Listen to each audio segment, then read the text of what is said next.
अस्सलाम वालेकुम students. System integration architecture का वीक 9 का ये सेकंड लेक्चर है। फर्स्ट लेक्चर में हम देख चुके हैं कि स्ट्रेटजिक अलाइनमेंट मैट्रिसेस वगैरह को, और ये जो लेक्चर है इसके अंदर एक शॉर्ट टॉपिक है हमारे पास जिसको हम निस्बतन जल्दी कवर कर लेंगे, और वो है हमारे पास है difference between functions, activities and processes, जिसको मैंने इस वक्त हाईलाइट किया। अब इसको समझने के लिए भी हम जो डाटा है वो हमारी जो बुक है उसके चैप्टर 8 पर मौजूद है, और स्लाइड्स की में भी इसका डाटा मौजूद है जिसकी मदद से हम इसको सीखेंगे। सो इसमें हम स्टार्ट करते हैं। एक्टिविटी मॉडलिंग कंसेप्ट के अंदर ये चीज़ आती है। कुछ दो पॉइंट्स इसके अंदर हमारे जो मेन टॉपिक है उससे पहले हैं, ज़रा उनको पहले देख लेते हैं। जो एक्टिविटी मॉडलिंग होती है वो बेस करती है IDEF 0 टेक्निक पे, जो कि डेवलप हुई थी by US department of defence. अच्छा, अब ये जो टेक्निक होती है ये एक ट्रांसफॉर्मेशन टेक्निक होती है जिसमें हम चीज़ों को ट्रांसफॉर्म करते हैं। यानी कि अगर हम ये देखें कि वो एक्टिविटीज़ जो कि कॉलम 2 रो 1 में लिस्ट हुई हैं, जो हमने एक लास्ट लेक्चर में टेबल देखा था, सेकंड कॉलम के फर्स्ट रो में लिस्ट है, यानी कि सेकंड कॉलम के फर्स्ट रो में लिस्ट है इनके प्रोसेस लिस्ट। इनको हम ट्रांसफॉर्म कर सकते हैं सेकंड कॉलम के सेकंड रो में, थर्ड रो में। यानी कि ये अगर हम पूरा देखें तो ये एक प्रोसेस लिस्ट है, process model, then process diagram, यानी कि इनकी ट्रांसफॉर्मेशन वगैरह हम कर सकते हैं। अब इन चीज़ों की डिस्कशन के बाद हम चलते हैं अपने जो ओरिजिनल टॉपिक है उसकी तरफ, कि difference between functions, activities and processes, के फंक्शंस, एक्टिविटीज़ और प्रोसेसेस में क्या डिफरेंस होता है। तो जो फंक्शनल एरियाज़ होते हैं ना, किसी भी एप्लीकेशन, किसी भी एंटरप्राइज के अंदर, एंटरप्राइज एप्लीकेशन के अंदर वो यूज़ होते हैं, जो उसके अंदर रिलेटेड फंक्शंस होते हैं ना उनको मैनेज करने के लिए।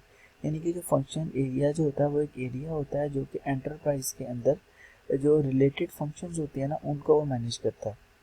और a functional part is a part of organisation structure, और ये जो फंक्शनल पार्ट होता है ये ऑर्गेनाइजेशन स्ट्रक्चर होता है in the who column and planar row, यानी कि C4R1 के कॉलम 4 और रो 1 जो हमारे पास हमारे एक टेबल में आती है।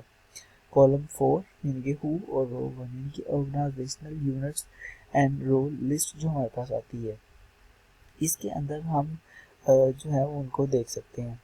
अब मेन चीज़ तो यहाँ पर ये है कि हमने ये देखना है कि फंक्शन, एक्टिविटीज़, प्रोसेसेस में मेन डिफरेंस क्या होता है। तो फंक्शंस का तो हमें थोड़ा सा क्लियर होता है कि जो फंक्शनल एरिया होता है वो जो एंटरप्राइज के अंदर सारे फंक्शंस होती हैं उनको वो मैनेज कर रहा होता है। अब ज़रा एक्टिविटीज़ और प्रोसेसेस को कीनली हम एक डायग्राम की मदद से समझते हैं। तो इसके अंदर सिर्फ एक इस डायग्राम को ही मेन समझना हमारा मकसद है, तो इस डायग्राम को ही हम डिस्कस करते हैं। तो इस डायग्राम के अंदर आपको दो बिजनेस फंक्शंस नज़र आ रहे हैं, एक बिजनेस फंक्शन ए है और एक बिजनेस फंक्शन बी है। अब इन दोनों बिजनेस फंक्शंस के अंदर कुछ एक्टिविटीज़ हैं और उन एक्टिविटीज़ के अंदर कुछ टास्क हैं। यानी कि इसका लेआउट कुछ इस तरह का बना है कि हमारे पास बिजनेस फंक्शंस हैं, जो हमने भी देखा था कि फंक्शंस होती हैं, उन फंक्शन के अंदर एक्टिविटीज़ हैं और उनके अंदर फिर टास्क हैं हमारे पास जो परफॉर्म होने होती हैं। तो ये कैस्केडिंग प्रोसेस है। तो सबसे पहला हमारे पास है business function A and business function B. अगर हम पहले बिजनेस फंक्शन ए की बात करें तो बिजनेस फंक्शन ए के अंदर हमारे पास तीन एक्टिविटीज़ हैं, एक्टिविटी A1, एक्टिविटी A2 और एक्टिविटी B1। और अगर हम इन एक्टिविटीज़ के अंदर देखें तो इन एक्टिविटीज़ के अंदर कुछ टास्क हैं। जैसे कि एक्टिविटी A1 के अंदर हमारे पास task A11, task A12, activity A2 के अंदर टास्क A21 और टास्क A22 है, और एक्टिविटी B1 के अंदर टास्क B11 और टास्क B12 है। यानी कि तीन एक्टिविटीज़ हैं और हर एक्टिविटी के अंदर दो दो हमारे पास टास्क हैं। सो अगर हम अब बिजनेस फंक्शन बी को देखें तो बिजनेस फंक्शन बी के अंदर भी तीन एक्टिविटीज़ हैं, एक्टिविटी B1, एक्टिविटी B3 और एक्टिविटी B2, और इनके अंदर भी दो दो टास्क हैं कि B1 के अंदर टास्क B1112 है, एक्टिविटी B3 के अंदर टास्क 3132 है, और एक्टिविटी B2 के अंदर टास्क B21 और B22 है। यानी कि आपको सर्कल शो कर रहे हैं कि ये B1 बिजनेस फंक्शन है और ये 2 बिजनेस फंक्शन है। अब यहाँ पर जो अहम चीज़ नोट करने की है वो आपने भी यहाँ पर नोट की होगी कि कुछ एक एक्टिविटी ऐसी है जो कि दोनों में शेयर हो रही है, और वो एक्टिविटी है हमारे पास एक्टिविटी B1, यानी कि एक्टिविटी A1 और A2 सिर्फ बिजनेस फंक्शन ए की है। इसी तरह से जो एक्टिविटी B3 और B2 है ये सिर्फ बिजनेस फंक्शन B की है।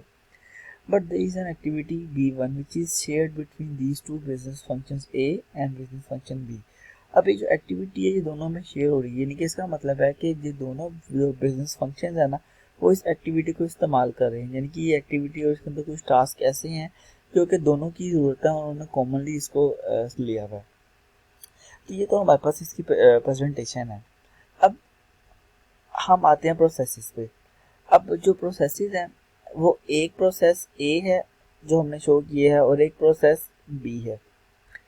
डिफरेंस रखने के लिए इनको अब ज़रा डिफरेंट शो करते हैं कि जो बिजनेस फंक्शन ए है वो जो प्रोसेस ए है हमारे पास वो प्रोसेस ए ट्रिगर करता है एक्टिविटी A1 को, यानी कि कोई एक प्रोसेस है ए और वो ट्रिगर करता है एक्टिविटी ए को, और जिसके बाद उसके जो अंदर टास्क हैं वो रन होती हैं, एग्जीक्यूट होती हैं। और जो ये एक्टिविटी A1 है ये फर्दर ट्रिगर करती है एक्टिविटी B2 को, और एक्टिविटी B2 फर्दर ट्रिगर करती है एक्टिविटी B3 को। यानी कि यहाँ पर जो ट्रिगरिंग प्रोसेस है यहाँ पर जो एक्टिविटी कॉलिंग प्रोसेस है वो एक प्रोसेस से स्टार्ट होता है और उसके बाद वो आगे चलता रहता है। इसी तरह से अगर हम प्रोसेस B2 को देखें तो वो ट्रिगर करता है एक्टिविटी A2 को, और एक्टिविटी A2 से ट्रिगर होती है activity B1 and then activity B1 से ट्रिगर होती है एक्टिविटी B2। तो इस तरह से हमारे पास जो एक्टिविटीज़ हैं वो आगे जाती हैं और एक दूसरे से वो ट्रिगर होती हैं। अब इसके अंदर जो हम मेन चीज़ सीख रहे थे वो ये था कि ये फंक्शंस, बिजनेस फंक्शंस, और जो हमारा मेन टॉपिक भी था कि फंक्शंस, एक्टिविटीज़ और प्रोसेसेस में क्या फ़र्क होता है। तो हम यहाँ पे क्लियरली पिक्चर अपने इस पूरी एग्जाम्पल के बाद देख सकते हैं कि जो बिजनेस फंक्शंस होते हैं वो एक बड़ा सेट होता है, यानी कि वो एक सुपर सेट होता है इन सब का, जिसके अंदर एक्टिविटीज़ होती हैं और प्रोसेसेस इंटरेक्ट करते हैं। यानी कि बिजनेस फंक्शंस के अंदर एक से ज़्यादा एक्टिविटीज़ होती हैं, एक से ज़्यादा काम उसके अंदर होते हैं, और फिर मज़ीद उसके अंदर टास्क होते हैं जो परफॉर्म हो रहे होते हैं। और उन एक्टिविटीज़ को जो कॉल करता है, ट्रिगर करता है, वो बाहर से आने वाले प्रोसेसेस होते हैं। तो जो प्रोसेसेस होते हैं वो एक हमारे पास बाहर से कुछ एक्टिविटीज़ होती है, बाहर से कुछ मैसेजेस होते हैं या कॉल्स होती हैं जो हमारे एक्टिविटीज़ को ट्रिगर करती हैं, और जो फंक्शंस होते हैं वो इन एक्टिविटीज़ से मिलके बने होते हैं।